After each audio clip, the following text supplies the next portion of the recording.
Part 1లో Sangameshwara టెంపుల్కి వెళ్ళాము అని ఆ గుడి గురించి వీడియో అప్లోడ్ చేశాం కదా. ఇది పార్ట్ 2 వీడియో. ఈ వీడియోలో 18 శక్తి పీఠాల్లో ఒకటైన జోగులాంబ టెంపుల్ గురించి తెలుసుకుందాము. సంగమేశ్వర టెంపుల్ దర్శనం కంప్లీట్ అయ్యాక అక్కడి నుంచి జోగులాంబ టెంపుల్కి 2 PM అయితే స్టార్ట్ అయ్యాము. అక్కడి నుంచి బయలుదేరిన కొద్దిసేపటికే ఫుల్ వర్షం పడింది. ఆ క్షణం అనిపించింది, నిజంగా దేవుడు ఉన్నాడు, నమ్మిన వాళ్ళని కంటికి రెప్పలా కాపాడుతాడు అని. ఎందుకు ఈ మాట అన్నానంటే, ట్రిప్కి ఓన్లీ లేడీస్ అందరం మాత్రమే వచ్చాము, ఒక్క డ్రైవర్ అన్న తప్ప. అది కూడా చిన్న పిల్లల్ని పిలుచుకొని వెళ్ళాము. గుడి దగ్గర ఉన్నప్పుడు వర్షం పడింటే మేము చాలా ఇబ్బంది పడి ఉండేవాళ్ళం. మేము బయలుదేరిన కొద్దిసేపటికే వర్షం పడడం స్టార్ట్ అయ్యింది. వర్షం చిన్నగా స్టార్ట్ అయ్యి పెద్దగానే పడుతుంది. కొంచెం భయం వేసింది, ఏదైనా జరగకూడనిది జరుగుతుందేమో అని. చుట్టూ పొలాలు తప్ప చూద్దామన్నా చుట్టుపక్కల ఇల్లు కనిపించట్లేదు. నిన్ను దర్శనం చేసుకుందామని ఇంత దూరం వచ్చాము, నువ్వే మమ్మల్ని రక్షించి క్షేమంగా ఇంటికి వెళ్ళేలా చూడు స్వామి అని మొక్కుకున్నాము. కొంచెం దూరం వెళ్ళాక వర్షం ఆగిపోయింది. ఇంకా మధ్యాహ్నం అన్నం కూడా తినలేదు, లేట్ అవుతుంది అని. దర్శనం అయిపోయాక తినొచ్చులే. దర్శనం అయిపోయాక మళ్ళీ జర్నీ అయితే స్టార్ట్ చేశాము.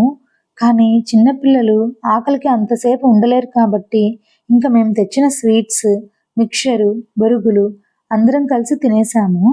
ఇంకా మా వాళ్ళు టెంపుల్కి ఎంత దూరం ఉంది అని అడిగారు. నేను మ్యాప్లో చూసినప్పుడు సంగమేశ్వర టెంపుల్ నుంచి 2.5 hour జర్నీ అయితే చూపించింది. మా వాళ్ళు ఇంత దూరం వచ్చాం కదా, జోగులాంబ టెంపుల్కి కూడా వెళ్దాంలే అన్నారు. కానీ 2:30 దాటినప్పటి నుంచి ఇంకా టెంపుల్ ఎప్పుడు వస్తుంది, ఇంకా ఎంత దూరం చూపిస్తుంది అని ప్రశ్నలతో చంపేశారు. నేను ఫస్ట్ చూసినప్పుడు 2.5 hour చూపించింది. తర్వాత మ్యాప్లో టైం పెరుగుతుంది కానీ తగ్గట్లేదు. ఇంకా అందరికి కోపం వస్తుంది. అంత దూరం జర్నీ చేయలేక, పెద్దవాళ్ళు కూడా ఉన్నారు కదా, అంతసేపు కూర్చోలేరు కదా. వస్తుంది ఇంకొక 1/2 hour, 10 minutes, 5 minutes అని వాళ్ళకి నచ్చ చెప్పేసరికి నా తల ప్రాణం తోకలేకొచ్చినట్లయింది నా పరిస్థితి. ఇంకా మా కోడలు ఆకలికి ఏడుస్తుంది. ఈవినింగ్ అయింది కదా, రోజు ఆ టైంకి పాలు తాగుతుంది కాబట్టి ఇంకా ఏడుపు స్టార్ట్ చేసింది. ఇంకా మా వాళ్ళు టైంపాస్ విత్తనాలు తింటుంటే ఒకటి ఒలిచి ఇచ్చారు. ఎంత బాగా తింటుందో.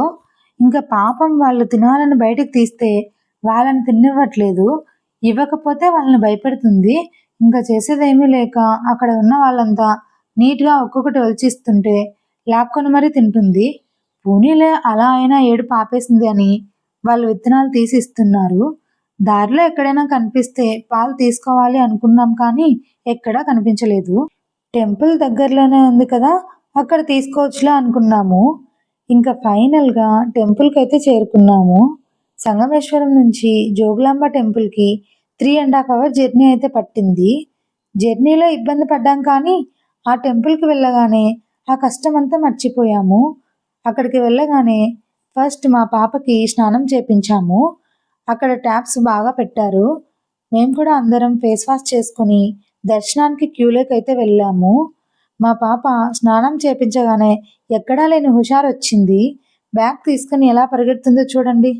ఈరోజు మనం భారతదేశంలోని అత్యంత పవిత్రమైన శక్తిపీఠాల్లో ఒకటైన జోగులాంబ అమ్మవారి ఆలయం గురించి తెలుసుకుందాం. తెలంగాణ రాష్ట్రంలోని అలంపూర్ పట్టణంలో ఉన్న ఈ ఆలయం ఎంతో చారిత్రక, ఆధ్యాత్మిక ప్రాధాన్యత కలిగింది.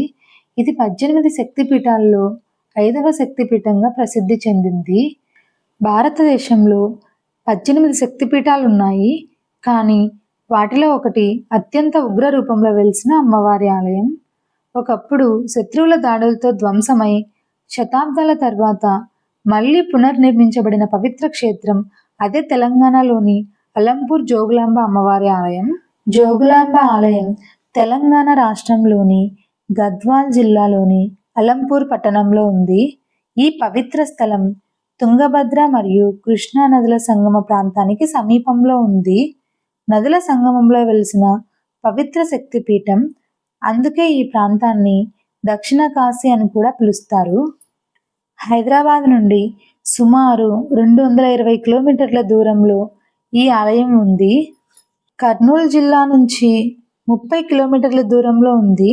అందువల్ల ఆంధ్రప్రదేశ్ నుంచి కూడా వేలాది మంది భక్తులు ఇక్కడికి వస్తుంటారు. హిందూ పురాణాల ప్రకారం దక్షుడు నిర్వహించిన యజ్ఞంలో అవమానాన్ని భరించలేక సతీదేవి అగ్నిలో ఆత్మాహుతి చేసుకుంది.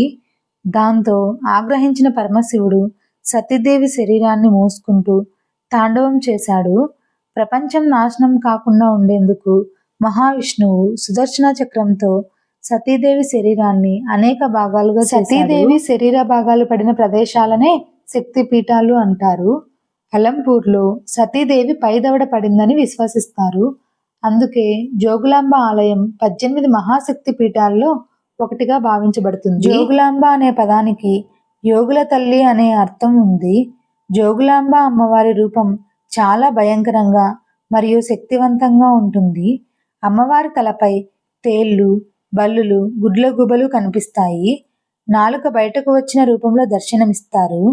ఈ రూపం చెడు శక్తులను నాశనం చేసే పరాశక్తిని సూచిస్తుంది. స్థానికుల నమ్మకం ప్రకారం అమ్మవారి ఉగ్రశక్తిని శాంతపరచడానికి ఆలయం చుట్టూ నీటి కుంట నిర్మించారు. జోగులాంబ ఆలయం మొదట 7వ శతాబ్దంలో బాదామి చాళుక్యుల కాలంలో నిర్మించబడింది. ఈ ప్రాంతం అప్పట్లో శైవ శాక్త సంప్రదాయాలకు ముఖ్య కేంద్రంగా ఉండేది. కానీ 14వ శతాబ్దంలో బహమనీ సుల్తాన్ల దాడిలో ఆలయం ధ్వంసమైంది. అప్పుడు భక్తులు అమ్మవారి విగ్రహాన్ని రక్షించి సమీపంలోని బాలబ్రహ్మేశ్వర ఆలయంలో దాచారు. దాదాపు 600 సంవత్సరాల పాటు తర్వాత 2005లో పాత ఆలయం ఉన్న ప్రదేశంలోనే కొత్త ఆలయం నిర్మించి అమ్మవారిని తిరిగి ప్రతిష్ఠించారు.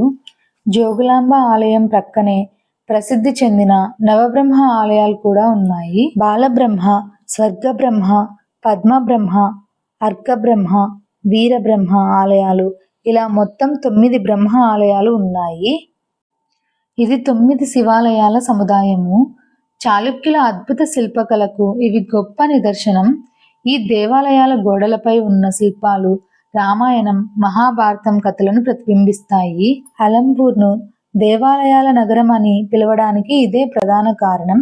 పురాణాల ప్రకారం ఆది శంకరాచార్యులు ఈ ఆలయాన్ని దర్శించి శ్రీచక్రాన్ని ప్రతిష్ఠించారని చెప్తారు.